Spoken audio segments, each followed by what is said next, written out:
Hey, salut! On est sur un thème bien de saison, les feuilles d'automne à l'aquarelle. Super pratique pour s'entraîner.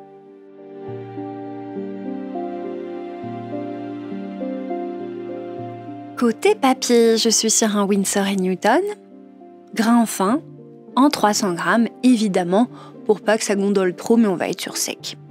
En couleur, j'ai pris un jaune Winsor, un rouge foncé Winsor pour changer. Voilà, en plus de mon rose permanent, un terre de sienne brûlé, un cramoisi alizarine et un terre d'ombre brûlé que j'ai utilisé beaucoup.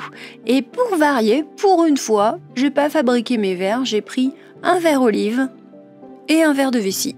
Mais c'est indicatif, tu n'as pas besoin de tout ça.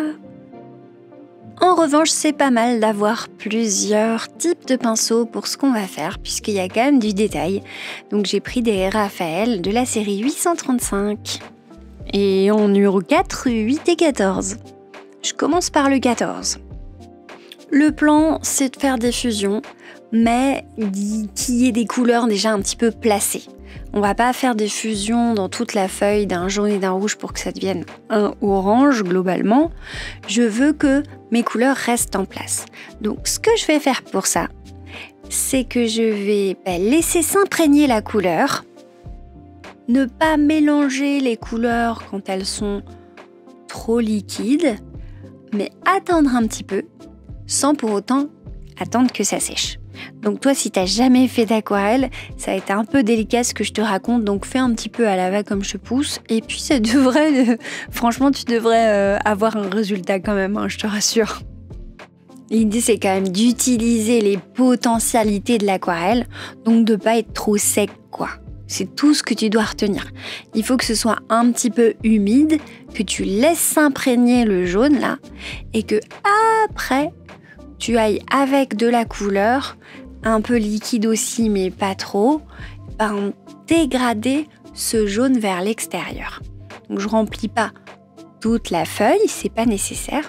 Tu peux, bien sûr, 2 couleurs pour une feuille, c'est très joli, ça peut suffire. Moi, j'aimerais bien faire des expérimentations et continuer un petit peu. C'est à ça que ça sert, les feuilles d'automne en vrai. Je vais donc ajouter des choses. Par exemple, quand j'aurai fini tout ça, là, qui est un peu une base de 2 couleurs, mais une base, je vais aller mettre du crémeux au milieu. Ce rouge, mais vraiment le deep red là de Winsor & Newton. Voilà, je le colle, mais alors il est bien crémeux, beaucoup plus que les autres couleurs. Donc il va s'étendre, mais tout doucement. C'est ça l'utilisation de l'aquarelle. Et surtout quand tu l'as posé, tu laisses faire. C'est important de laisser sa place à l'eau. C'est une personne à part entière dans l'aquarelle. Elle bosse avec toi. Bon, mes petits pinceaux Raphaël, je pense quand même à ce qu'ils ne soient pas toujours trop humides. Surtout que là, ce ne sont pas des grandes surfaces. Ce sont des petites surfaces. Donc je ne veux pas arriver avec une flaque sur une flaque. Pas du tout. Je vais maîtriser mon eau en tapotant sur un sopalin mon pinceau régulièrement.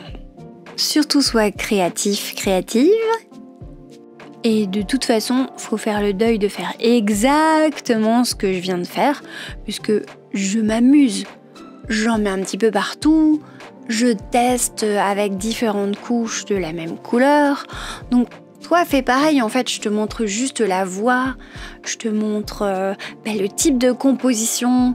Tu peux garnir plus ta composition, faire quelque chose d'encore plus épuré, mais en tout cas, tu t'inspires. N'hésite pas, tu peux reprendre mon dessin. D'ailleurs, il faut que je détourne le gabarit là au plus vite et que je le mette dans l'onglet communauté de ma chaîne YouTube. Comme ça, tu pourras le retrouver si tu as envie de vraiment copier le même dessin. Ah, là, une petite variante, oui, je suis en train de mettre un petit peu plus d'eau. Une fois que ça s'est bien imprégné, pour que ça fasse des taches et de la texture, quelque chose d'un peu plus naturel. Tu peux même, comme ici, repasser avec une couleur sur quelque chose de déjà sec ou presque sec. Regarde comme c'est intéressant la texture que ça nous fait. on a un petit peu l'impression d'avoir une forme de feuille qui est sous quelque chose. C'est vraiment très joli. À tel point que je décide de faire la même chose pour les 2 autres. C'est pareil, c'est ce qui doit t'arriver. Expérimente avec le nombre de couches et tes couleurs, et puis tu vas avoir des préférences, et finalement tu feras peut-être toute une planche de la même feuille pareil. Éclate-toi et tu verras, en t'éclatant, qu'est-ce qui va se passer? Tu vas apprendre. Pour s'éclater, c'est l'automne. On va aller rechercher dans des verts, des oranges, des rouges, des jaunes, bien sûr. Mais surtout, on va quand même essayer de varier les verts. Là, je vais commencer avec mon premier vert, l'olive. Et bien sûr, en bas, je vais essayer délicatement d'arriver à l'autre vert. Donc, je vais faire un dégradé. Je commence bien en haut. Je remplis ma feuille. Bon, par contre, là, je suis passée à un pinceau plus petit que le 14. Le numéro 8 me paraît bien suffisant. Hop là, voilà. Tant que c'est humide, t'as vu, ça fera pas de traces. Donc, il n'y a aucun souci à s'arrêter en plein milieu de la feuille. À partir du moment où ça reste humide, de toute façon, les pigments ne viennent pas au fond du papier. C'est quand ils sont plus en suspension que ça pose un problème. Là, tu fais des traces. Donc, je vais faire passer la couleur de clair à plus foncé en la rendant crémeuse, c'est-à-dire en enlevant de l'eau. Et ensuite, je vais rajouter l'autre vert. Pareil, dans un état crémeux, ce qui va me permettre que ça migre pas, que ça fasse pas des flaques qui s'entrechoquent et qui fusent mal. Mais vraiment, c'est beaucoup de phrases très compliquées, alors que ça, là, ce que je suis en train de faire, c'est super accessible à un débutant. En réalité, c'est juste pour prendre connaissance avec l'aquarelle qu'on fait ces feuilles-là. Et puis, quand on est expert, les feuilles d'automne, c'est juste plus un délire, quoi. C'est juste pour se faire plaisir. Ou pour offrir, pour faire plaisir. C'est-à-dire que tu vas te faire plaisir toi parce que tu vas apprendre toujours mieux et comprendre toujours mieux du matériel. Tu vas tester par exemple des nouvelles couleurs avec des feuilles. C'est bien marrant. Et puis tu vas faire plaisir en offrant ça parce que ça a quand même un pouvoir décoratif super sympa. Donc tu vas pouvoir offrir une petite feuille un petit peu dégradée par exemple. Et l'encadrer dans un joli bébé cadre que tu auras trouvé en brocante, pourquoi pas. Allez, je m'égare, on revient au sujet. Je suis avec mon petit pinceau et j'ai ramené du marron en couleur crémeuse que je vais aller tapoter pour le désaturer en haut de la feuille, puisqu'en haut on était déjà désaturé. Je veux vraiment essayer tenter de faire quelque chose de dégradé. C'est pas mal. Ça fait naturel, j'aime bien les effets, ça rappelle les effets de la feuille d'à côté. Il faut toujours être quand même relativement homogène dans ses effets. Et je recommence avec la même tactique. Pour cette feuille de chêne, on va d'abord remplir le tour avec du jaune. Bon, je suis pas très en eau non plus. Là, si vous vous posez la question, je suis pas crémeux, mais presque. On est sur quelque chose de liquide, bien visqueux. Pourquoi ? C'est parce que je veux que ça migre, oui, que ça fuse, oui, avec la deuxième couleur, mais pas trop quand même. Donc plus je vais être liquide, plus ça va fuser, dans les deux sens, avec le vert et le jaune, et moins je vais l'être, et plus je vais avoir des couleurs qui restent sur place et qui fusent modérément. Ce qui est quand même pratique pour pouvoir faire un effet légèrement différent de celui d'à côté. T'as vu ? Ça bouge pas, hein ? Je suis presque trop crémeuse parce que tu vois là, presque plus d'eau dans mon pinceau, mais en même temps j'aime bien parce que ça fait une différence entre le côté gauche et droit de la feuille, du coup c'est pas mal. En termes de composition, là, j'ai fait mes 3 plus grosses fleurs et j'ai essayé de faire quelque chose d'à la fois symétrique et à la fois pas symétrique, puisque mes éléments sont disposés avec un central, 2 fleurs moyennes sur le côté et 2 petites en dessous, et puis plein de petits éléments. Après coup, je me dis que j'aurais dû les rapprocher, où il y a des petits trucs à faire pour que ça fasse moins vide. Mais en gros, on est proche de ce que je voulais au début.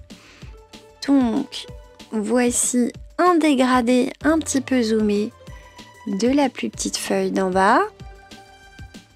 Je laisse un peu de blanc et je vais récupérer de la matière avec mon pinceau pour le tirer vers le vert. Ça va devenir un petit peu marron, ça va se désaturer parce que ça va fuser. Mais c'est bien juste comme ça de tirer la matière existante, encore liquide, vers la matière que tu déposes. Ça peut éviter les auréoles, c'est beaucoup mieux. Bon, c'est un coup à prendre, c'est peut-être un petit peu pour la version expert. Ensuite, j'en profite d'avoir un beau pointu sur ces pinceaux pour pouvoir effectuer des tout petites choses là, voilà, des fluffleurs. Feuille. Donc c'est vraiment le gros avantage de ces pinceaux, hein, c'est quand on veut faire quelque chose de genre botanique mais quand même un petit peu délicat, c'est possible grâce au pointu, à la pointe des pinceaux. Bon, moi je les aime pas des masses pour faire des grosses fleurs et quelque chose de très spontané. C'est vraiment pas à réserver, je trouve, ces pinceaux-là, en tout cas la série 835 de Raphaël, à quelque chose de gros et de spontané, parce que justement, cette pointe me gêne un petit peu, et sont trop longs. Tu vois, là, j'arrive quand même à faire des trucs un peu spontanés, un peu graphiques, donc, allez, on leur mettra une bonne note au global. Pour l'instant, si tu regardes de loin, ces fleurs, elles manquent de quoi ? De contraste. Oui, merci les deux du fond. Et autant ça me dérange pas de perdre, entre guillemets, l'éclat des couleurs, parce que j'aime bien quelque chose d'un peu rabattu. D'autant que c'est l'automne, ça me paraît pas nécessaire de faire quelque chose de ouf. Autant le fait que ça manque de contraste, vraiment, ça me gêne. Donc, ça va se travailler assez facilement avec les feuilles parce que tu vas pouvoir rajouter des nervures et ça, tout de suite, bon, ça paye, hein. Je te laisse en quasi temps réel, là, la suite avec cette feuille du bas.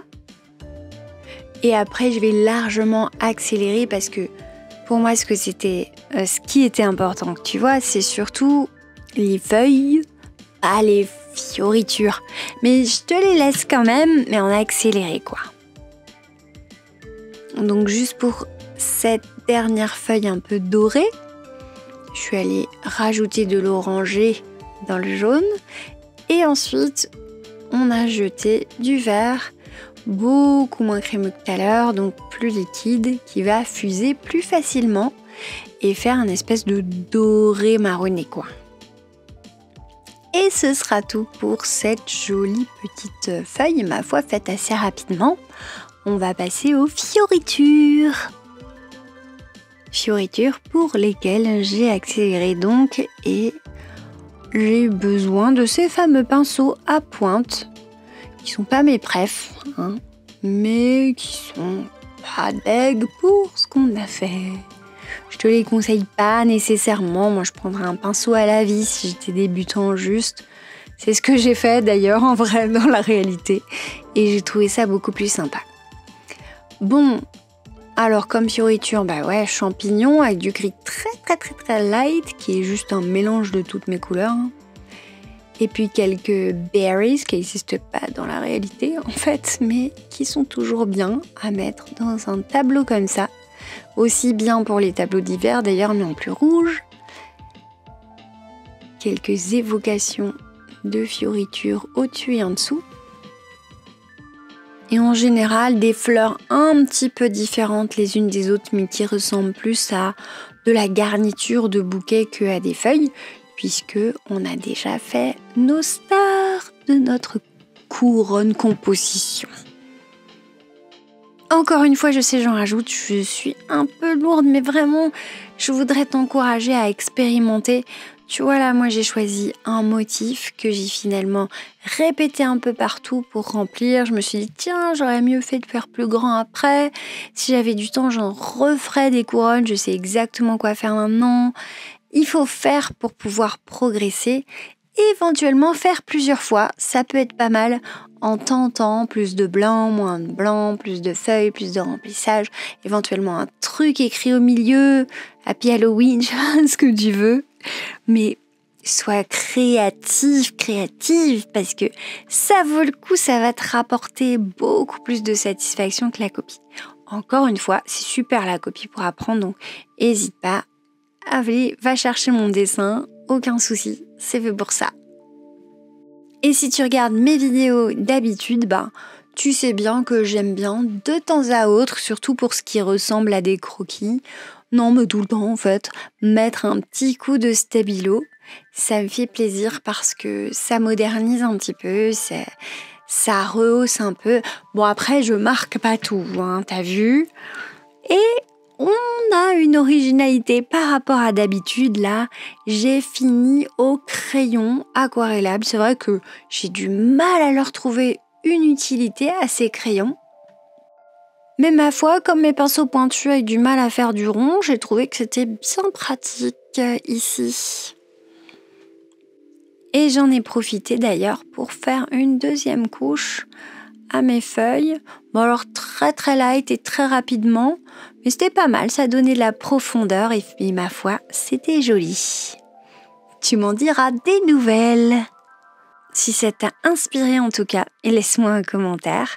Je veux bien des likes parce que ça aide ma petite chaîne et ça me fait très plaisir. Bisous les abonnés.